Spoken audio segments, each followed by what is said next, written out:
bora para nossa análise completa do episódio 8 de Star Wars The Acolyte. Vem comigo para descobrir todas as referências, easter eggs, teorias e conexões com o universo da franquia. E se você quer acompanhar tudo sobre Star Wars, além de vídeos novos toda semana, já se inscreve no canal para não perder nada. Bom, começamos o episódio exatamente onde o sexto capítulo terminou. Inclusive, a diretora desse episódio foi a Hanelle Culpepper, que foi a mesma que comandou o sexto episódio. E a direção dela nesse episódio, pra mim, foi a melhor da série até aqui, o que não é dizer muito. Meio que repetindo o que foi feito com o terceiro e sétimo episódio, ambos comandados pelo Kogonada. Osha está tendo visões na força após colocar o capacete do Kymer, e ele até tenta tirar o capacete dela, porém é impedido por algum tipo de interferência, muito possivelmente por conta da vergência na força que está presente na Osha. A gente consegue até ver que ele fica dividido em duas versões, uma com uma iluminação mais forte e quente, deixando até seus olhos completamente pretos, como o próprio Torben ficou após ser possuído pela mãe Aniceia, e a outra versão, mais escura e com cores mais frias, meio que simbolizando essa dicotomia entre o dia e a noite, a luz e a escuridão, que vem sendo trabalhada incessantemente na temporada. Apesar disso, Kymer é muito poderoso e consegue vencer isso, retirando o capacete. Feito isso, Osha revela que viu a May matando o Sol sem usar um sabre, apenas estendendo a sua mão, o que faria com que ela cumprisse a missão dada a ela pelo Kymer, mas a gente já vai falar sobre isso. Em seguida, vemos Kymer e Osha partindo em direção ao Sol e May, e nessa cena é interessante a gente notar as vestes da Osha, que agora estão completamente pretas. No início da série, vimos a personagem usando branco, simbolizando sua inocência e bondade. Já no sexto episódio, suas vestes eram cinzas, evidenciando uma mudança interna, um momento de incerteza na personagem. O mesmo aconteceu com a Rey no episódio 8 em Ahch-To, e agora Osha está completamente de preto, assim como Luke Skywalker em Retorno de Jedi. Essa mudança de cores vai fazer mais sentido mais pra frente, então guarda essa informação. O Kymer pergunta novamente se ela consideraria ser treinada por ele, ao que ela responde não, mas momentos depois veremos que não será bem assim. Mais uma vez, as escolhas e motivações dos personagens acontecem de uma forma meio brusca e rápida. Os dois enfim partem, e aí veio o momento que eu dei um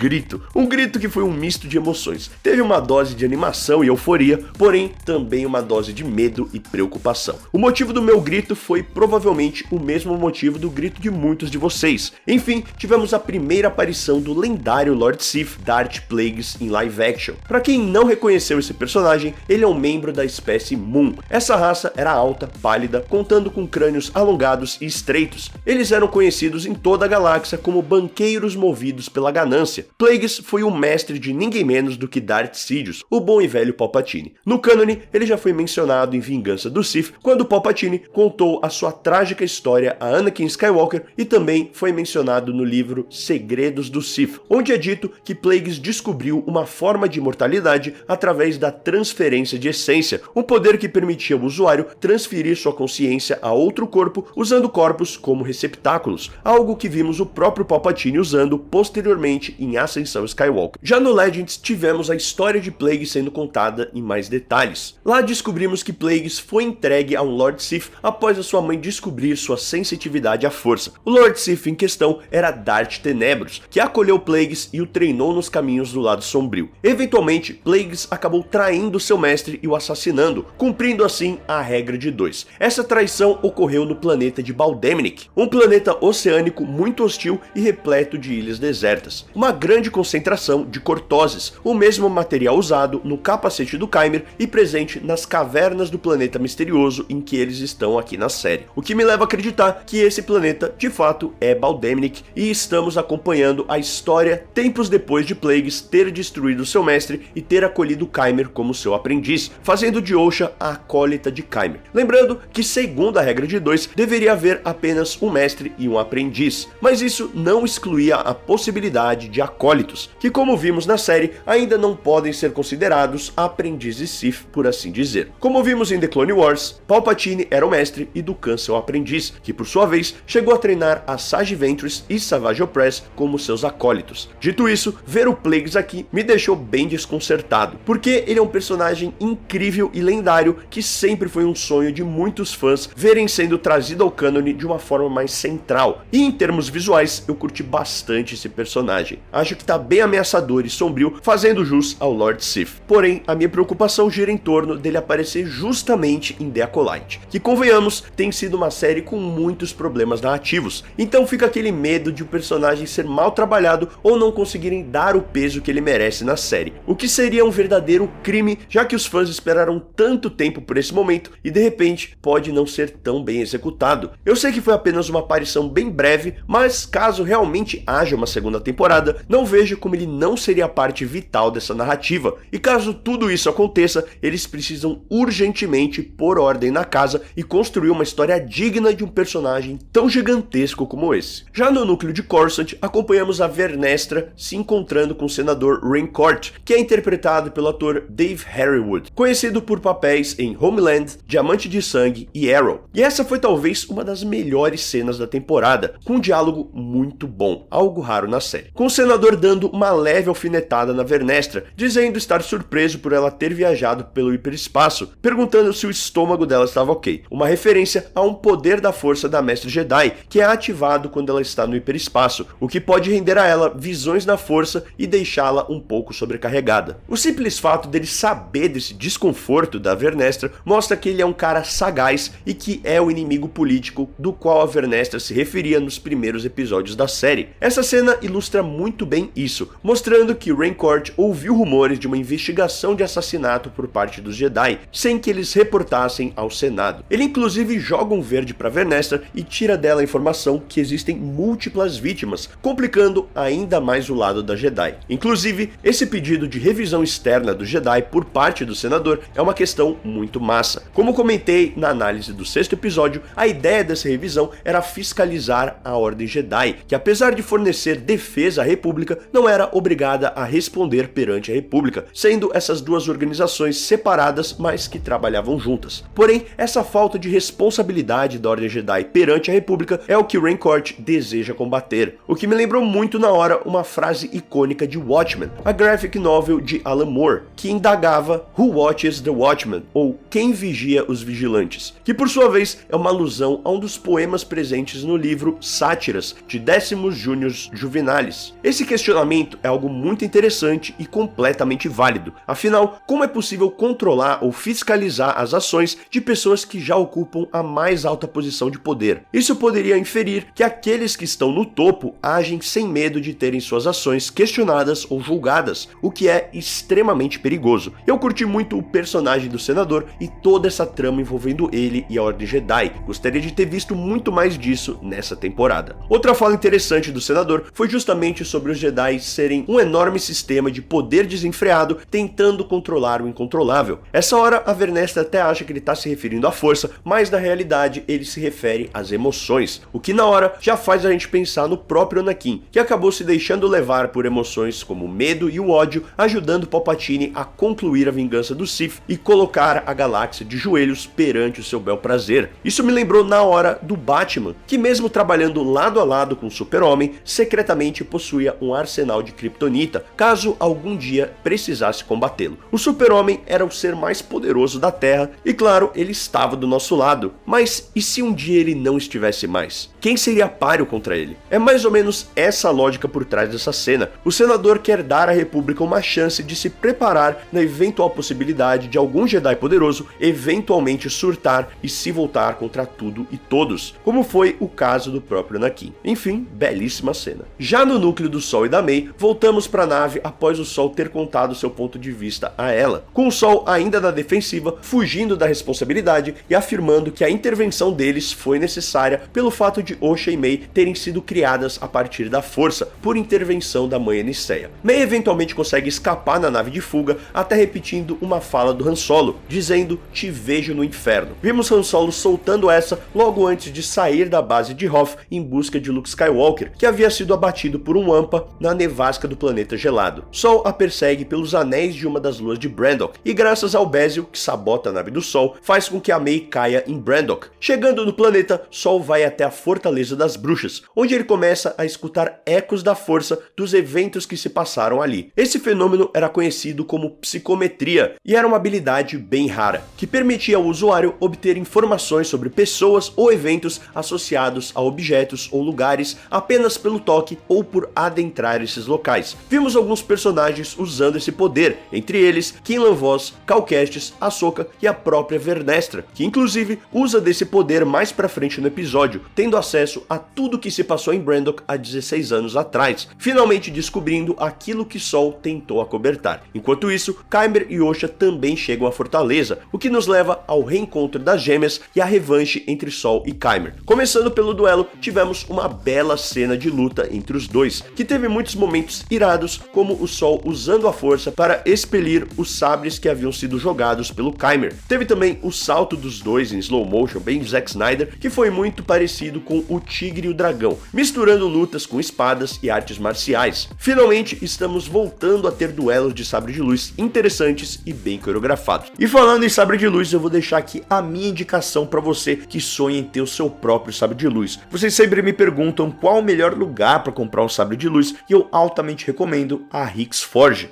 Eles atuam no mercado há mais de 7 anos e já têm milhares de clientes espalhados por todo o país, trazendo os modelos de sabres mais irados e icônicos da franquia, além de oferecer garantia de 1 ano e parcelamento em 8 vezes sem juros. Corre agora para o site da Hicks Forge e economize 3% com o nosso cupom que é MANDO. Tô deixando o link para o site deles aqui na descrição do vídeo. Já o reencontro das gêmeas também desencadeia uma luta corpo a corpo entre elas, que na minha opinião acabou não funcionando tão bem assim, mas tem um ponto que vale ser ressaltado, que é o fato de, em certo ponto da luta, ambas estarem fazendo os mesmos golpes e movimentos, mas de forma espelhada. Isso não é coincidência. Lá atrás eu comentei sobre a mudança nas roupas da Osha. Aqui podemos ver que o mesmo vale para May, que começa a série usando roupas pretas e agora usa uma roupa branca. Na verdade, a exata mesma roupa usada pela Osha que ela roubou ao final do episódio 5. Se pararmos para analisar, veremos que ao retornarem para o quarto delas, agora temos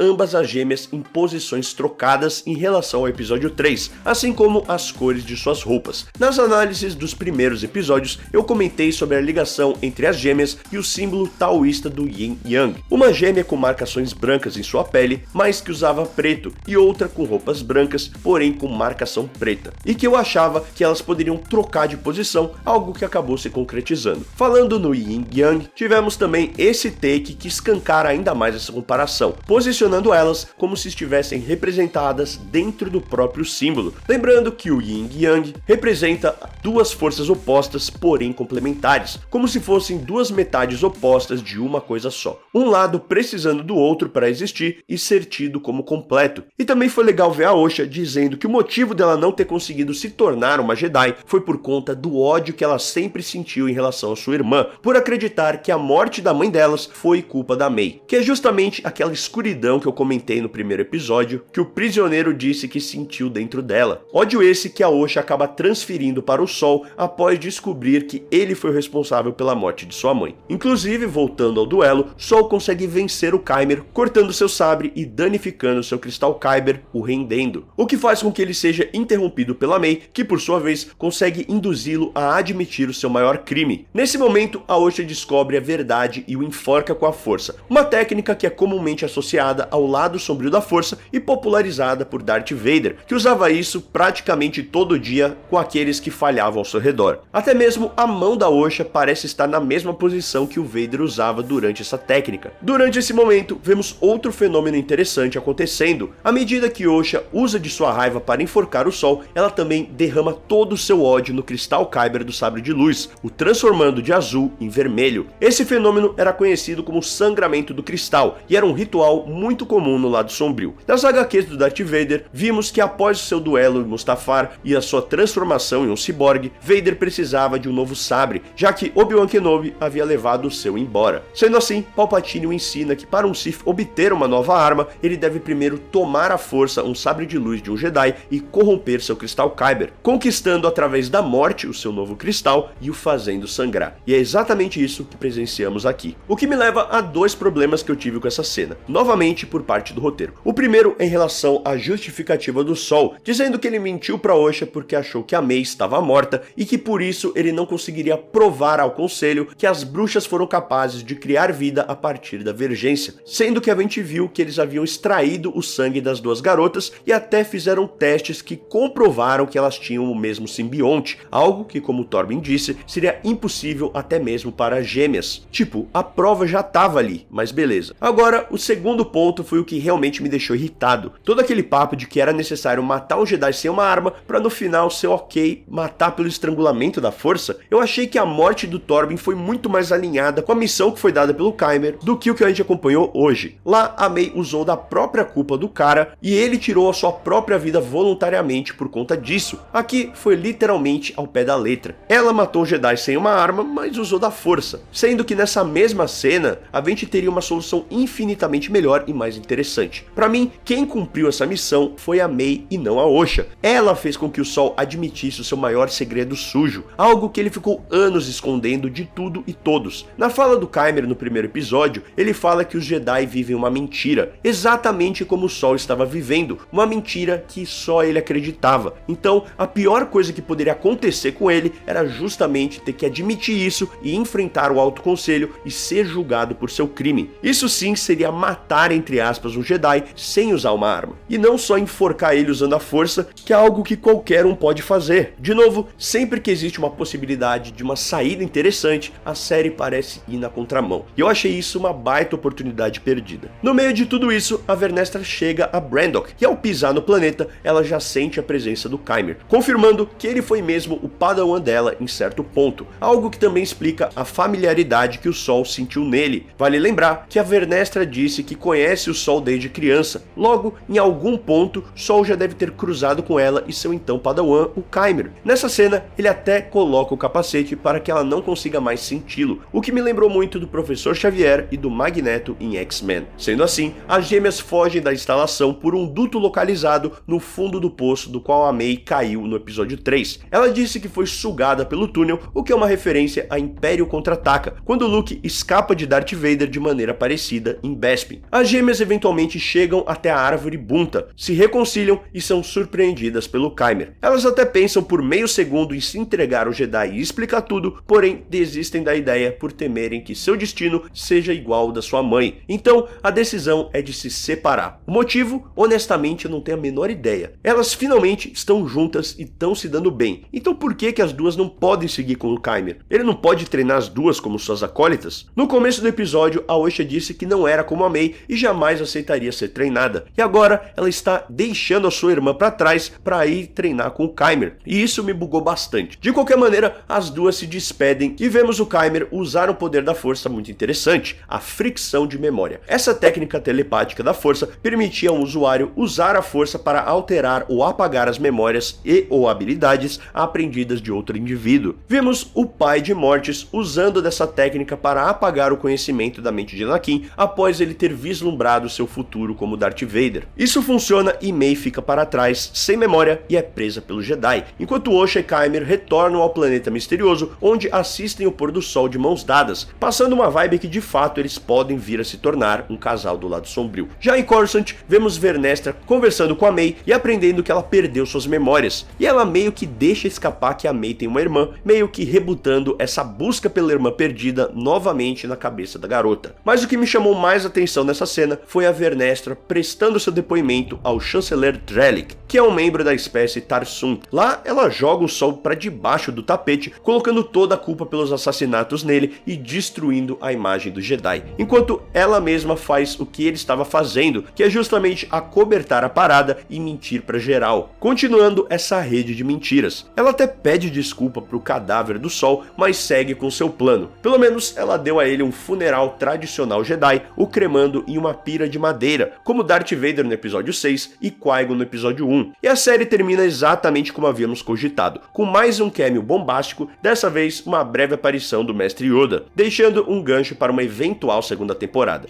E assim, eu não vou me estender muito aqui porque eu acho que isso até vale um vídeo inteiro pra gente falar sobre a temporada. Mas agora, com a série finalizada e todos os episódios assistidos, podemos falar com mais propriedade. A temporada foi ruim. Mas o mais bizarro é que existe uma baita série da hora em algum lugar aqui dentro. Tem muitas ideias e conceitos interessantes, como essa própria trama do senador, um possível desenrolar do Darth Plagueis e muito mais. Porém, a execução e as escolhas narrativas que vimos foram muito pobres. Tivemos diversos momentos em que as ações dos personagens não faziam sentido, algumas conveniências difíceis de engolir e uma jornada que acabou sendo previsível. Para uma série de mistérios que chega ao final e 90% das reviravoltas já estavam sendo cantadas pelo espectador, isso é um problema, um sinal de que não houve um grande esforço ou habilidade para manter o espectador cogitando até o final. De qualquer maneira, a temporada termina com ganchos e a perspectiva de uma possível segunda temporada, até porque agora a gente tem um Plagueis na parada, e eu acho difícil eles não planejarem seguir com essa trama, mas fica aqui a minha torcida para que eles realmente aprendam com os erros dessa primeira temporada, mudem completamente o quadro de roteiristas e invistam mais nesse segmento, focando em uma história mais coesa, mais bem estruturada, para que faça jus a esse personagem e aos fãs. Eu sei que muitos não querem uma segunda temporada, mas pode ser uma oportunidade para consertar as coisas e quem sabe dar a volta por cima. Enfim, vamos ter que esperar para ver. Gostaria de agradecer do fundo do coração a todos vocês que acompanharam essa nossa cobertura. Essa foi de longe a mais desgastante, tanto fisicamente quanto mentalmente, mas deu certo. E em dezembro teremos Skeleton Crew com muitas novidades por aqui no canal, mas até lá, fique com esses 2 vídeos e até a próxima, e This is the Way.